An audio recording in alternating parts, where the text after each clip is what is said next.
जय बद्री साहब। दोस्तों स्वागत है आपका मेरी नई वीडियो पर। दोस्तों यदि अभी तक आपने मेरे इस चैनल को सब्सक्राइब नहीं किया है या फिर पहली बार आप मेरे इस चैनल को देख रहे हैं तो सब्सक्राइब अवश्य करें और साथ ही जो है बेल आइकन का बटन दबाना ना भूलें।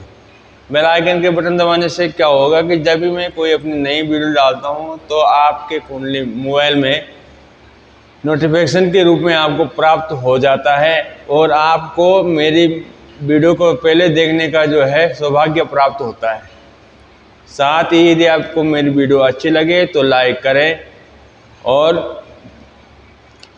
वीडियो में कुछ त्रुटियां हो, कुछ अच्छी बात हो तो उनको बताने के लिए कमेंट करें, साथ प्रोत्साहन बढ़ाने के लिए भी कमेंट करें और अपने दोस्तों रिश्तेदारों तक इस ज्ञान को पहुंचाने के लिए शेयर करना ना भूलें। तो शुरू करते हैं आज की वीडियो। आज का हमारा वीडियो जो है सूर्य ग्रह के साथ है कि सूर्य ग्रह जन्म कुंडली में किस भाव में कौन सा फल प्रदान करते हैं, किस प्रकार से जो है जातक अथवा जातिका को व्यवहार और आचरण में ढालते हैं। तो दोस्तों शुरू करते हैं वीडियो को। दोस्तों जैसे कि आपको पता है कि सूर्य को ग्रहों का राजा माना गया है और कुंडली में सूर्य की स्थिति का भी गहरा प्रभाव देखने को प्राप्त होता है। अगर कुंडली में सूर्य की स्थिति अच्छी है तो व्यक्ति को जीवन में सफलता, ऐश्वर्य, मान सम्मान की प्राप्ति होती है और वहीं कमजोर सूर्य व्यक्ति को कई चुनौतियों का सामना भी करवा सकता है। तो ऐसे में आज हम आपको बताएंगे कि कुंडली के अलग अलग भावों में सूर्य का प्रभाव कैसा होता है। तो शुरू करते हैं पहले भाव से यानी कि लगन से। अगर किसी व्यक्ति के पहले भाव में सूर्य विराजमान है तो माता के साथ संबंध अच्छे बनेंगे और भाग्य ऐसे लोगों को हमेशा साथ देता है।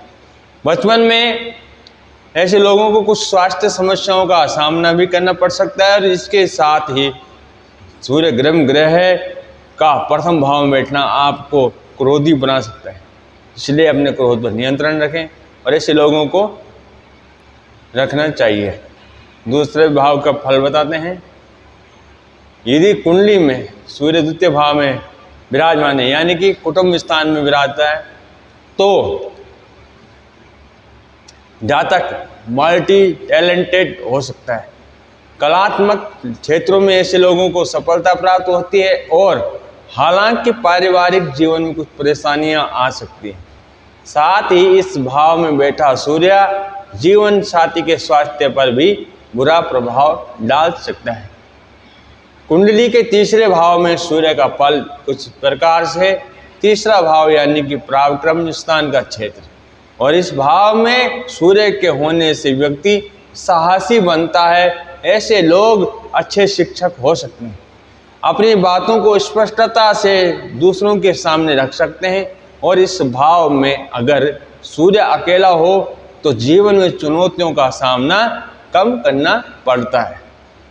अब कुंडली के चतुर्थ भाव में सूर्य का फल बताता हूँ। चतुर्थ भाव में बैठा सूर्य व्यक्ति को अच्छा स्वास्थ्य देता है और साथ ही ऐसे लोगों में पैसे की बचत करने का भी अच्छा गुण देखा जाता है। हालांकि ऐसे लोगों को बुरी संगति और बुरी लत से बचकर रहना चाहिए, ये दोनों ही इनके लिए हानिकारक है। कुछ नया करके या कोई शोध करके ऐसे लोगों को ख्याति प्राप्त होती है। दोस्तों बात करते हैं पंचम भाव की। पंचम भाव में सूर्य का होना आपको बौद्धिक कौशल प्रदान करता है। ऐसे लोग अच्छे विद्यार्थी होते हैं और शिक्षा जीवन में उपलब्धियां हासिल करते हैं। ऐसे लोगों की सलाह किसी को भी फायदा पहुंचा सकती है, लेकिन इस भाव में सूर्य को होना आपको क्रोधी भी बनाता है। इसलिए अपने क्रोध को काबू में ऐसे लोगों को अवश्य रखना चाहिए। बात करते हैं षष्ठम भाव में सूर्य का फल। ऐसे लोग अपने शत्रुओं पर हावी रहते हैं और इनके स्वभाव में कठोरता भी देखने को मिलती है। ऐसे लोगों को स्वास्थ्य से जुड़ी कोई बड़ी परेशानियां नहीं होती। हालांकि ननिहाल पक्ष के लोगों के लिए सूर्य का इस भाव में बैठना अच्छा नहीं माना जाता है। ऐसे लोगों को अपनी आंखों का ख्याल भी रखना चाहिए। अब बात करते हैं सप्तम भाव में सूर्य का फल। इस भाव में सूर्य का बैठना बहुत शुभ नहीं माना गया है। सातवें भाव में सूर्य होने से व्यक्ति अधिक स्वाभिमानी हो सकता है और सामाजिक स्तर पर ऐसे लोगों को परेशानियों का सामना करना पड़ सकता है। आर्थिक स्थिति और पारिवारिक जीवन के लिए भी सूर्य की यह स्थिति शुभ नहीं मानी गई है। अब कुंडली के अष्टम भाव में सूर्य का फल बताते हैं। आठवें भाव में बैठा सूर्य व्यक्ति को मिले जुले परिणाम देता है। ऐसे लोग जल्दबाजी में आकर अपना नुकसान कर सकते हैं और हृदय से संबंधित परेशानियों भी आपको हो सकती है।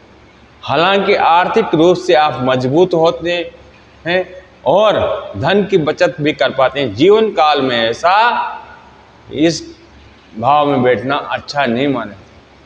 ऐसे लोगों को अपना ख्याल रखना चाहिए। व्यक्ति कुछ ना कुछ ऐसा करता है जिससे देश में उनका नाम होगा। कुंडली के नवम भाव में सूर्य का फल इस प्रकार से है। इस भाव में बैठा सूर्य व्यक्ति को नेतृत्व करने की जबरदस्त क्षमता प्रदान करता है। ऐसे लोग आध्यात्मिक क्षेत्र में भी आगे बढ़ सकते हैं। ऐसे लोगों को विदेशों में घूमने का भी अच्छा मौका मिलता है। हालांकि यह स्थिति संतान पक्ष के लिए अनुकूल नहीं मानी गई है। बात करते हैं कुंडली के दसम भाव में सूर्य का फल। दसम भाव में सूर्य हो तो व्यक्ति बुद्धिमान होता है। ऐसे लोग सही समय पर सही फैसला लेने वाले माने जाते हैं।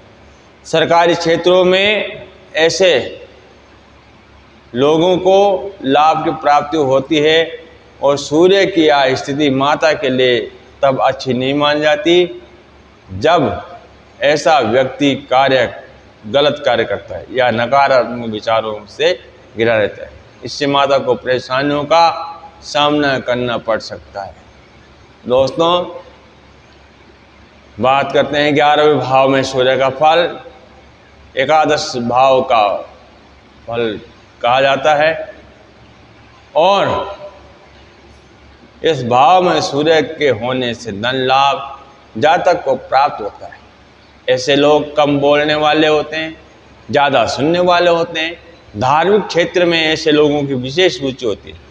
यह स्थिति संतान पक्ष को कुछ परेशानियों दे सकती है। अब बात करते हैं 12वें भाव की। अगर आप परोपकारी कार्य करते हैं तो सूर्य की यह स्थिति आपको सब कुछ दे सकती है। ऐसे लोगों को अपनी शुरुआती जीवन में परेशानियों का सामना करना पड़ सकता है, लेकिन उसके बाद स्थिति सुधरती है। विदेशी कारोबार करने वालों या घूमने फिरने के शौकीन लोगों के लिए सूर्य का इस भाव में होना बहुत अच्छा होता है। दोस्तों, विशेष बात करते हैं सूर्य के बारे में। सूर्य का फल कुंडली में व्यक्ति की प्रवृत्ति, आत्मविश्वास, स्वास्थ्य, प्रतिस्पर्धा और विशेष करके पितृ भावना को प्रभावित करता है। यह ज्योतिष में महत्वपूर्ण ग्रह माना जाता है और कुंडली में सूर्य की स्थिति और दशा उसके फल पर प्रभाव डाल सकती है। दोस्तों, मैंने आपको सूर्य का फल बताया है। जरूरी नहीं आपकी कुंडली में सूर्य इस भाव में बैठा हो और आपको उस भाव के अनुसार बताया गया फल 100% सत्य हो। ऐसा कुछ जरूरी नहीं होता, क्योंकि हमें कुंडली में ये भी देखना पड़ता है कि सूर्य मित्र घर में बैठा है या मित्र राशि में बैठा हुआ है या शत्रु के राशि में बैठा है, अपनी राशि में या नीच राशि में या उच्च राशि में, किसी पाप ग्रह द्वारा ग्रसित हो रखा है या फिर जो है किसी ग्रह के द्वारा ग्रसित है या फिर राहु या केतु के द्वारा जो है ग्रहण योग बना के बैठा हुआ है। शत्रु ग्रह से जो दृष्टिग्रस्त है या मित्र ग्रह से दृष्टिग्रस्त, इन सब का विचार करने से ही सूर्य का जो है शुभ अशुभ फलों का प्रचार किया जाता है। उसके लिए आपको जो है हमारे डिस्क्रिप्शन में जो है मोबाइल नंबर भेजा है, उस नंबर पे जो है आप मेरे साथ संपर्क कर सकते हैं और अपनी कुंडली का विश्लेषण मेरे साथ कर सकते हैं। धन्यवाद दोस्तों, मिलेंगे अगली वीडियो के साथ। तब तक के लिए बहुत बहुत शुभकामनाएं।